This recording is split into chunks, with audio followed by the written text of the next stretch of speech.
Buenos dias. I think my Spanish might be worse than Jack's, so I'll just say namaste. It's wonderful to be with you in this amazing hall. It's a great honor, of course, to be part of the celebration of such a great institution. I used to be an engineer a long time ago. I think though I've forgotten most of what I knew then. But I've been focused on the world of business now for the last 30, 35 years, 28 as a professor.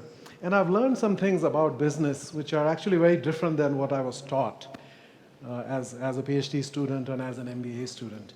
And I want to share with you some of the learnings that we have had and this movement, this idea now that we have, that the world of business and capitalism, I think Jack Dorsey gave you an example of a company that reflects a different mindset and a philosophy about what business can be, starting with the idea of purpose and so forth. So in a way, that will be very much a good example of what I'm going to be talking about here today, the idea of conscious capitalism. What does it mean to take capitalism to a higher level of being? And to use a simple metaphor for that, I like to start with the idea of a caterpillar becoming a butterfly. Remember when you're a child and you see that for the first time, it seems like a miracle.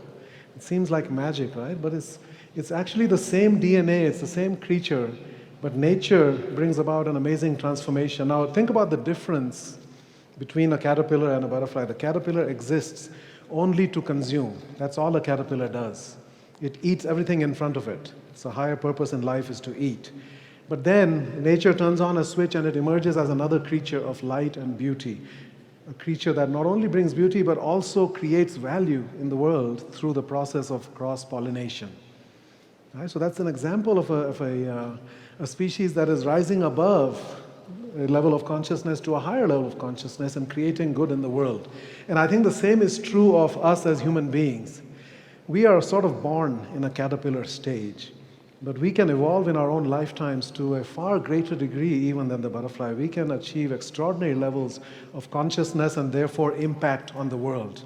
And the same is also true of corporations. We create corporations in our image and we give them this identity which is sort of like a caterpillar. We say that you're all about profit maximization for your owners. But actually, that is not the real richness and impact that corporations can have. They too can be creatures of great beauty and positive impact and value creation in the world. And that's what I'm going to try to share with you this morning. But before I talk about conscious capitalism, I do think it's worth spending a few minutes just to talk about this institution of capitalism, which is something that many of us have been part of for much of our lives. But we also take it for granted. We think that this is the way things have always been, and we also take some of the benefits of this system for granted. But if you look at what human history has been on this planet for thousands of years, so this data looks at the last 2,000 years of per capita income on a worldwide basis, estimated in today's dollars. And you can see that for almost all of that time, human beings lived on about $500 a day per person, per year. So that means that most people, in fact 90%, lived on less than $1 per day. 90% of human beings lived at a level of extreme poverty that we define today as the lowest level of poverty. That was the average condition of humanity. Life expectancy was only 28 to 30 years for almost all of human history. And there were very few people, only a few hundred million. And then there would be plagues and disasters and population would go down by 50%. That was the human condition. So what changed really was around the 18th century. We had a few events that occurred. In 1750, the beginning of the Industrial Revolution.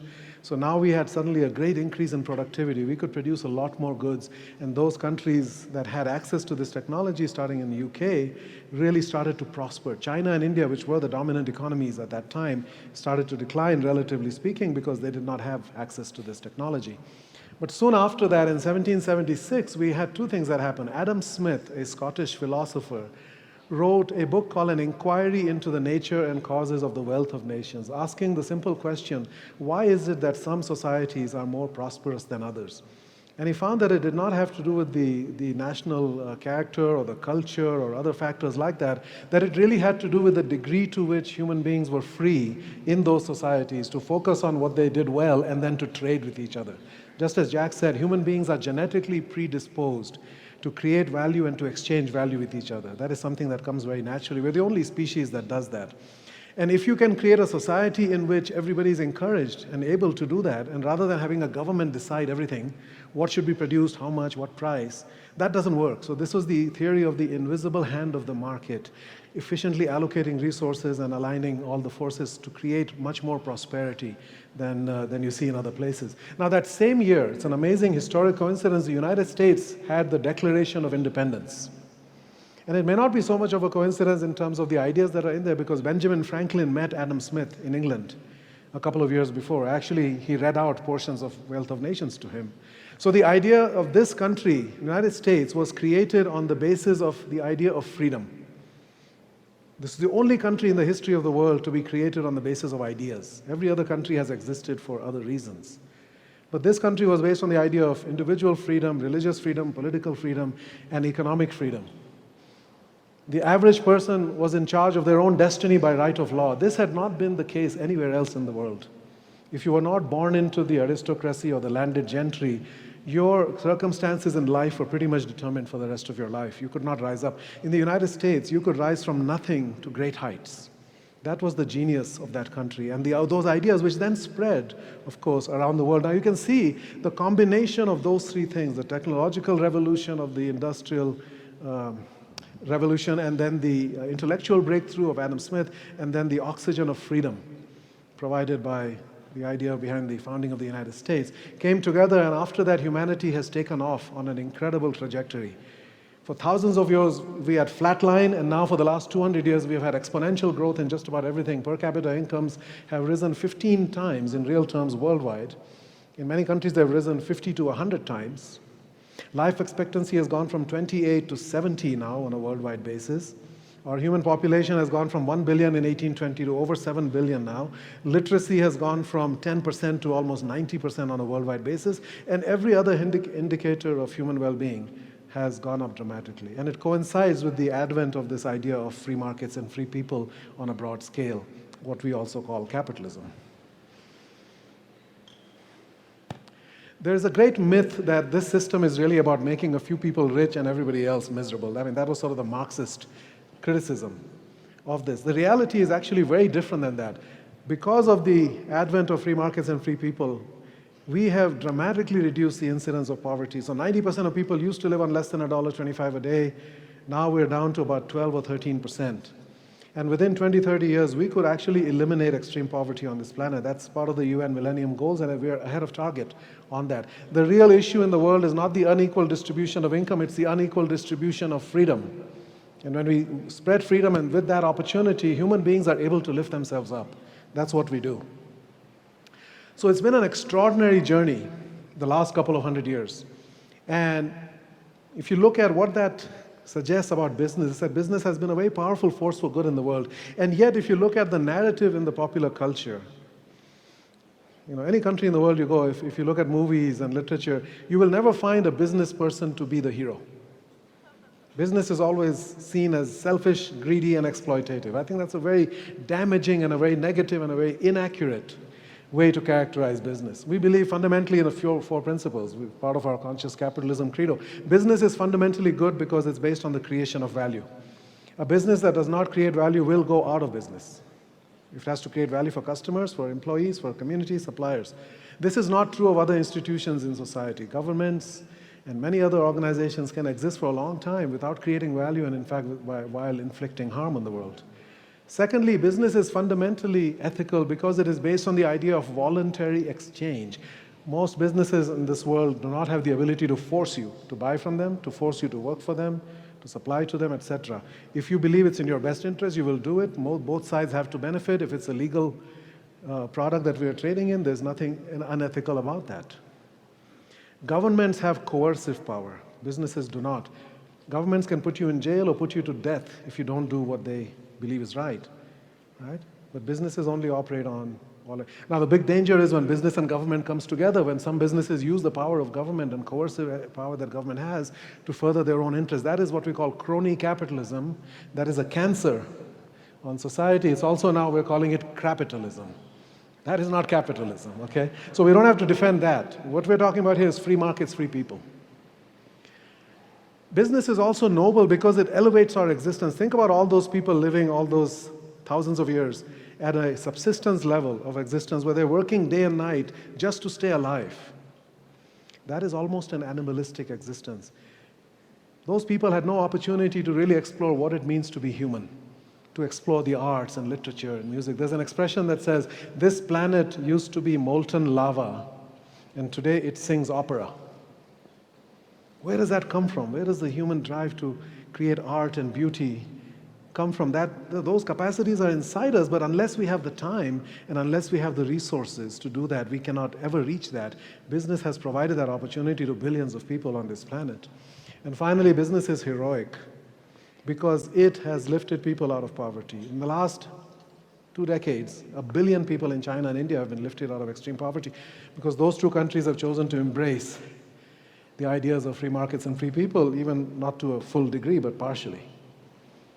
Governments cannot lift people out of poverty. Non-profits, religious organizations cannot. They can help in the short term, but they cannot provide a sustainable means for people to earn a livelihood without external help. Businesses do that. So business people, entrepreneurs, these are the heroes of our age, and yet we not only do not celebrate, but we greatly criticize them. Now, the fact is that the way in which you've created all this prosperity has had some negative consequences. We have dramatic challenges with the environment. We have tremendous amounts of stress and other negative factors on people's lives. We have unhealthy lifestyle habits and consumers developing all kinds of problems. So yes, there's a way in which we have run business that has caused some problems to happen as well. And partly that's why perhaps the level of trust in business today, despite all the accomplishments, is extremely low. Most people in the world are very cynical and very negative about business. This is in the United States, which is the home of global capitalism in many ways. And yet the attitudes towards big business, publicly traded companies especially, is dramatically negative there. And you can see it's been going down for the last 40 plus years. In 2009, it was at 16% of Americans having confidence in big business, lower than the US Congress. For the first time ever, US Congress was not at the bottom. Okay, this is something really shocking. Right? And the question is, why has this happened, and what, does it matter? I think having that much cynicism and distrust out there in the world of work is extremely important, because if people do not care about what they're doing, if they're not engaged in their work, they cannot be creative, they cannot be innovative, they cannot come up with the breakthrough ideas that we will need in the future if we are to continue to bring prosperity and modernity to all the billions of people who don't have it. There are 3 billion people still living on less than $3 a day. But we cannot meet their needs in the same way that we met in the past. We're going to need innovation. Innovation comes from people. It's not going to come from God. And people are only innovative and creative if they believe in what they're doing, if they have a sense of purpose, if they have a passion. And most businesses are simply not creating that. So we need to look at what's happening and why. So the question we want to ask is, why has this happened, this growing gap? And secondly, we're going to look at the 2 factors that contribute to that. One is the world has changed dramatically. It's almost unrecognizable today compared to even 20 years ago. I'll talk about how the world has changed, and because we are inside it, we don't see some of the changes that have happened. We human beings are changing at a very rapid rate. When we got up on our 2 legs, that was not the end of evolution. We have continued to evolve, but the evolution has gone inward, and we are changing faster than we ever have in our history. The fact is that businesses, for the most part, haven't adapted to these new realities. It's like businesses using an operating system, to use a computer metaphor, that was developed in the industrial age based upon a military as the organizing metaphor. That's how businesses were created. Organizations were structured with a general and foot soldiers and command and control hierarchies. And today's world is very different. You cannot use an operating system that was designed for that world. So I want to take you back to a year, 1989. This is when a lot of fundamental changes happened. This was a turning point almost as significant as 1776 in our history. What was the big event of that year, some of you may remember, was the collapse or the bringing down of the Berlin Wall.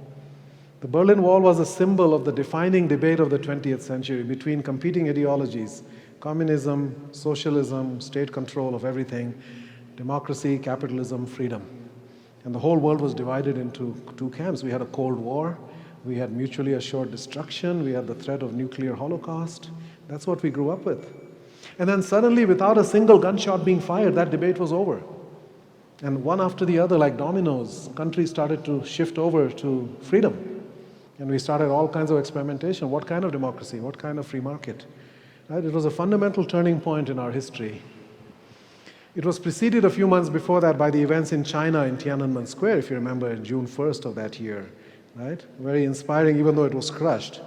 That year, we also had the Exxon Valdez oil spill in Alaska, which was an environmental awareness that was raised way above what it had been in the past. So now we had the birth of environmental consciousness on a mass scale. It was also the year there was a death sentence fatwa issued against Salman Rushdie by the Ayatollah Khomeini in Iran for writing a book that was critical of Islam, supposedly. And this was the re-emergence of religious fundamentalism as a force on the planet. Right? So some big changes happening at that time, but also below the headlines in 1989, we had a demographic revolution that happened as well. Okay, so much more subtle thing. For the first time in the United States, we had more adults over the age of 40 than below. So 40 marks the passage into midlife. You all may have heard of the midlife crisis. We make a lot of jokes and funny movies about it. But the fact is that there is something that happens to us when we reach roughly that time period in our life. We start to question our value system. We start to think, reorder our priorities. People start to be much more focused on meaning and purpose and less upon material possessions and traditional definitions of success.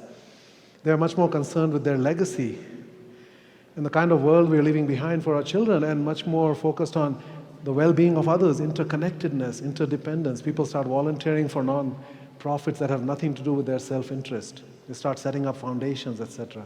So there's a value shift that occurs. Now, why does the median age go up? Because birth rates have been falling worldwide and life expectancies have been increasing. So now there are over 100 countries in the world where the birth rate is below 2.1, which is replacement, and life expectancy has been increasing. The US now, the median age is 45 for adults. It has already reached 45. For Caucasian white Americans, it's over 50. Western Europe is even older, and Japan is older than that. Japan median age is well into the mid-50s now. So this is a worldwide phenomenon where we're going to have this hunger for meaning and purpose in various populations all over the world, in their role as employees, in their roles as customers, as citizens, as community members. They all are going to be looking for something more than just material types of things. Another thing happened in 1989. If the clicker will cooperate, or we may just get stuck here. Oops. Okay. In 1989, a guy named Tim Berners-Lee invented a technology that has changed all of our lives completely. He invented the World Wide Web. And many of you are young in this room. You don't remember a world before there was Google and before there was a web. When you had a question, you could get it answered immediately. That wasn't always the case, right? So this has brought about a information egalitarian world, or information democracy, where the average person has access to more information today, instantly at their fingertips, anytime, any place for free, than the richest billionaire in the world did 20 years ago. This is a huge, huge change. It's a world of almost total transparency. Anything that's happening anywhere can and will be known around the world. So we are far better informed than ever before. We are also incredibly more connected. Not that long ago, in the mid-90s, 1995, half of the people on this planet had never made a single phone call in their life. Think about that. Forget about text messaging. Half the people had never made a single phone call, and today we have more phone numbers than we have people on this planet. Facebook has a 1.2 billion members, so we've created an extraordinary amount of connectivity across the human species. We're all connected together now, almost in a shared central nervous system. We're also becoming more intelligent. Our human IQ has been rising by 3 to 4% every decade for the last 8 or 9 decades, according to the Flynn effect. And what that means, in practical terms, if you take somebody with an average IQ today of 100, which is always the average in a population, and you transport them back to the year 1918, they would be in the top 2% of intelligence. You would be smarter than 98% of the people. This is an extraordinary change in a very short amount of time. We used to say you can fool some of the people all the time, and you can fool all of the people some of the time. Sorry, you cannot fool anybody any of the time anymore. People are smart and they are connected and they know what's going on. They can see through, they can understand complexity. And this has a lot of implications for business and for government in terms of how informed people are. We are also much better educated. So it's one thing to have raw intelligence, but if you don't have access to education, all of that remains locked up. You never realize the potential of it. 100 years ago, only 9% of Americans finished high school. Today, 85, 90% do, 45% go to college. South Korea, 75% go to college now. And now with massively online courses that will be available, access to higher education is going to become very democratic worldwide. And the impact of this trend is much greater on women than on men. Because women are now 60% of college students in the US, and even more at the master's and PhD level. And they're getting higher grades. They're doing much better in college. So that means that white-collar professions in the coming decades will be dominated by women. Medical profession, legal profession, education, even disciplines of engineering. When I went to engineering school in India, we had 8 women out of 400. Now in that same institution, there are 40% women. It's an extraordinary shift that is happening, and it's going to fundamentally change the character of society, because now for the first time in human history, women are finally being given the opportunity to realize their potential in this world. And we're going to see the feminization of the culture and the rise of feminine values in a dramatic way, and we will see it in every sphere of society. 20 years ago, we only saw a few women in the world of business who were leaders. One Fortune 500 CEO was a woman. Today, there are 21. IBM and DuPont and Kraft and many others. You saw a few women in politics, Margaret Thatcher, but she was the Iron Lady. We had Indira Gandhi in India, but she was called the only man in her cabinet. We had Golda Meir in Israel. So the only way women could succeed was by being more like the men than the men were, by playing the men's game even better, by being tougher and more aggressive and more ruthless. The fact is that in today's world, those so-called masculine values are no longer working. And women today are showing up in leadership based on their own real strengths. Nurturing, caring, compassion, relationships, win-win kind of a mindset. This is what the world is moving towards. And this comes naturally to women, but men have to learn it. So it's a fundamental shift, the rise of feminine values in society and the feminization of the culture. Lastly, we're becoming more conscious. What does this mean, to become more conscious? It means that we are becoming more and more awake and mindful. We are starting to see reality as it is. For most of our history, we've been so focused on survival and just what's in front of us. Now we are actually zooming back and looking at the bigger picture and seeing all of the interconnections, interdependencies, all of the consequences of our actions. And when you do that, you start to take responsibility for the consequences of your actions as well. And you have a better sense of right and wrong. So 150 years ago, we had slavery, not only in the United States, but many countries, and all throughout human history and every civilization, there's been slavery. Today, there's no more. 100 years ago, no women had the right to vote. 1920 in the US, when women got the right to vote. 75 years ago, we still had colonial powers, and that's another kind of slavery. 50 years ago, there was still segregation in the United States. 30 years ago, we had animal abuse and child labor and environmental abuse that was acceptable. 20 years ago, there was apartheid in South Africa. 2 years ago, there was don't ask, don't tell in the US military. These are all barriers that are falling one after the other, and this journey will continue. There's no end to how conscious we're going to become as human beings. We're also becoming much more peaceful. Steven Pinker has a book called The Better Angels of Our Nature that shows that we're living in the most peaceful time in human history. And we don't realize that because of all the media and the headlines. But the fact is there are fewer people being impacted by murder and by dying in wars and terrorism and even accidental death than ever before. 90, 95, 99% less than historical norms. When I lived in New York in the 80s, there were 4,000 murders a year. Now it's less than 400. This too is an indicator of rising consciousness, because resorting to violence is an animalistic response. So we are evolving as human beings. We're moving very fast.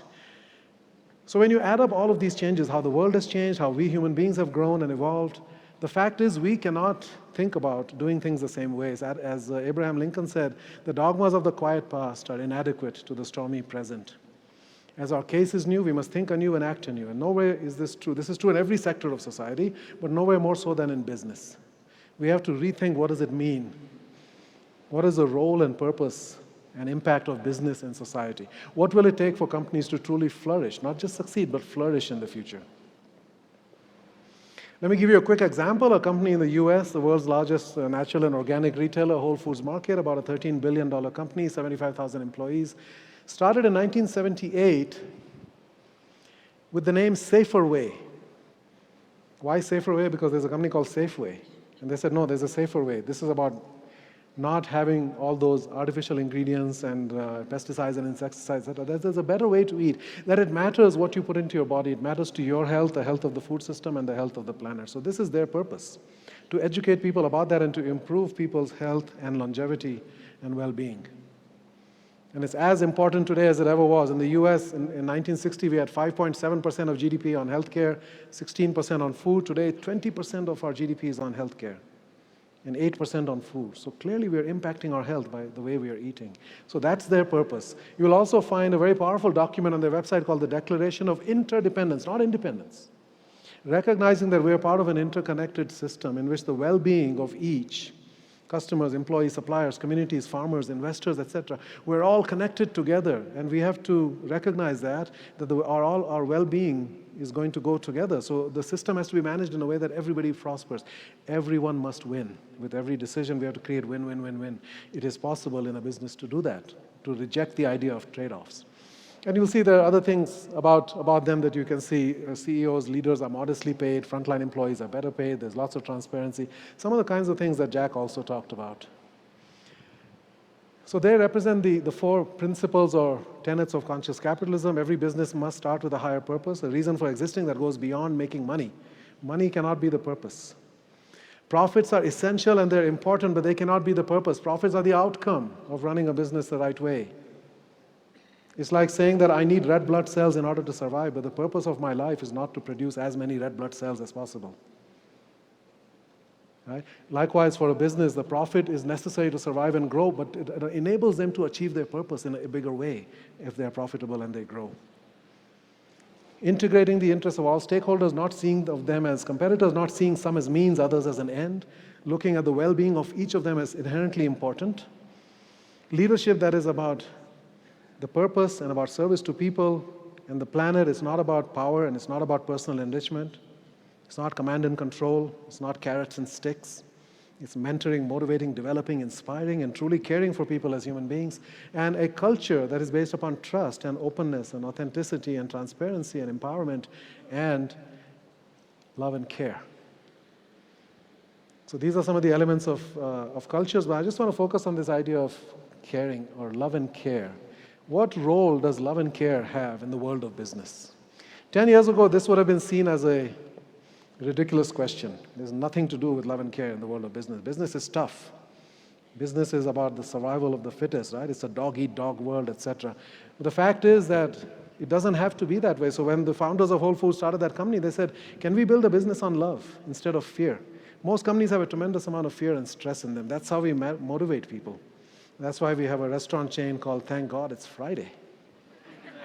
Why do people live for the weekend? They live because that's when they feel they can enjoy life. Everything else is work is stressful and meaningless for most people. Does it have to be that way? Right? So people get drunk. I asked my American friends when I first saw this, when I came here, I said, I thought you go to church on Sunday. Why are you thanking God on Friday, right? But of course, that this is when they enjoy it. Then that means get drunk and have a party, and then Saturday do it again, and then Sunday comes around, and then what?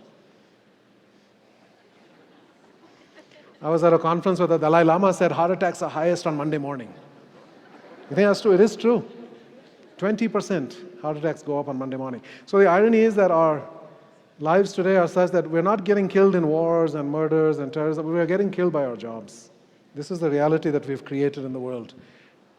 This is Gallup's data on employee engagement. You can see the right side. Only 26 to 30% of Americans in the last 13 years were engaged in their work. They cared about their work.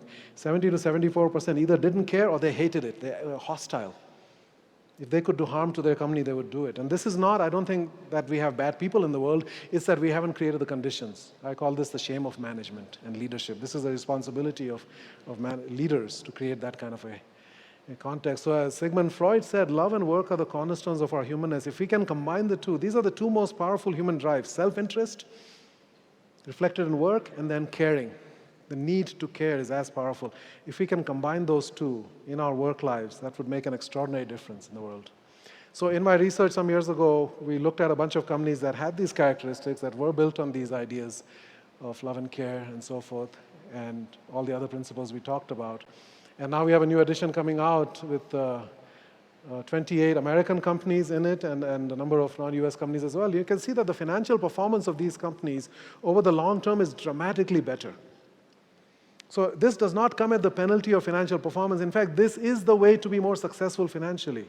Because you're harnessing the energies and the extraordinary abilities of all the human beings that are part of that system. When they truly care about what they do, when they're passionate about what they do, you create extraordinary value in the world, as you can see here. We've also looked at a bunch of private companies in the US. We also have a number of non-US companies in our research as well. We do have a Mexican company here, FEMSA, with our CEO, Jose Antonio, who you heard from earlier. So there's some wonderful companies around the world that are showing that this way of being does work.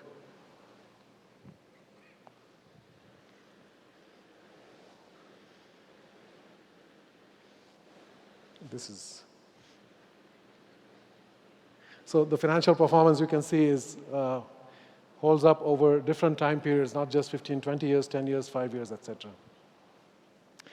So to conclude, it is important that businesses be profitable and successful. There's no denying that, that's important, but it matters how you make the money.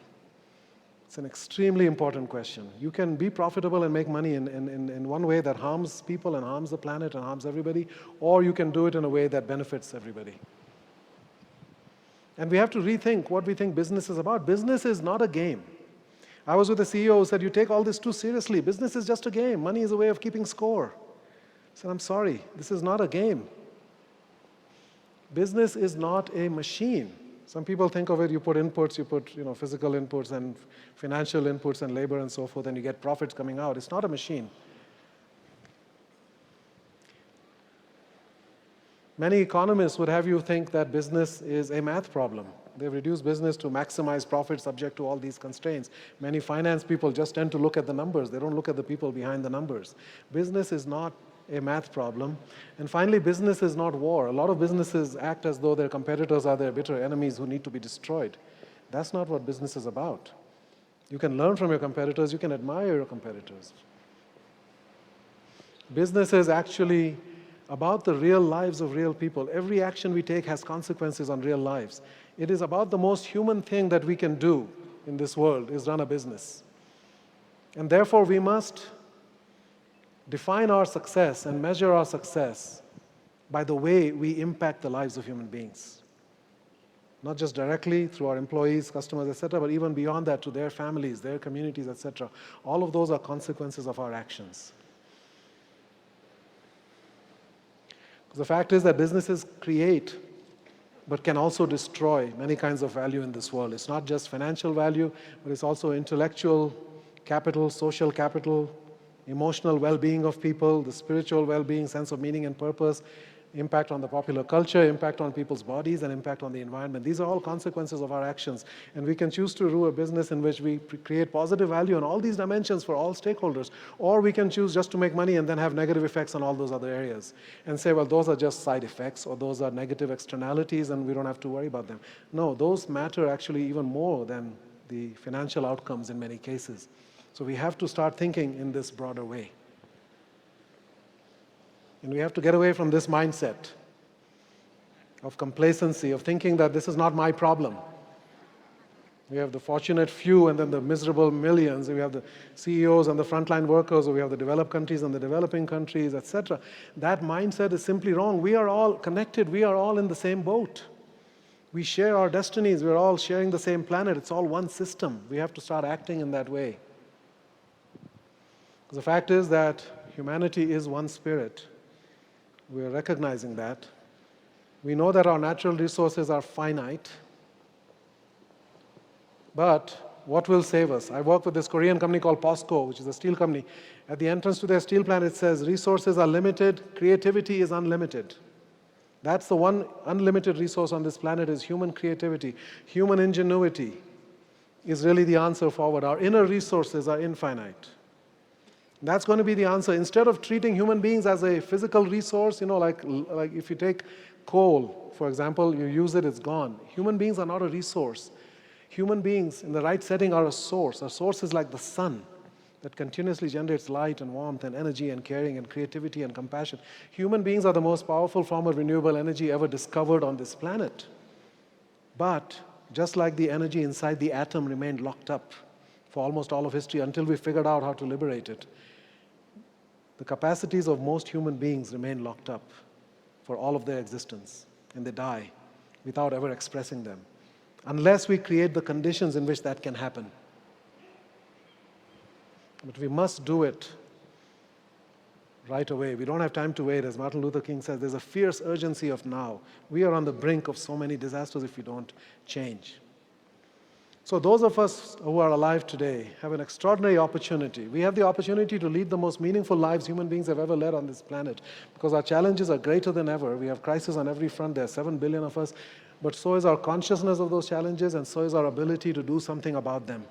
All we have to do is liberate the extraordinary human capacities on those challenges, and we will solve every problem that exists in this world. But we won't do it if we use traditional ways of thinking about organizations and corporations and business, command and control, profit-centered, etc. We need to build organizations that are driven by purpose, that are built on love and care, that create value for all stakeholders, and that empower all of their people to achieve the extraordinary potential that they have.